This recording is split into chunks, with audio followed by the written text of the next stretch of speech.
Meaning of General Staff.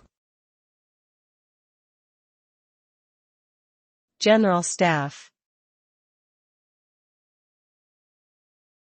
General Staff.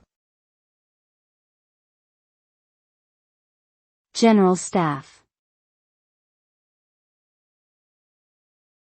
General Staff.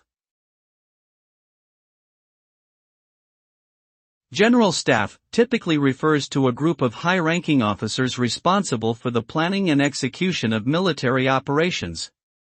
These individuals serve as advisors to commanders and oversee various aspects of a military organization, including logistics, intelligence, and operations.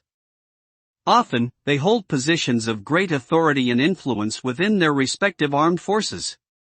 In some cases, the term General Staff may also be used more broadly to describe a similar group of executives or administrators in other contexts, such as government or business. Overall, the General Staff plays a critical role in ensuring the success and effectiveness of a military organization.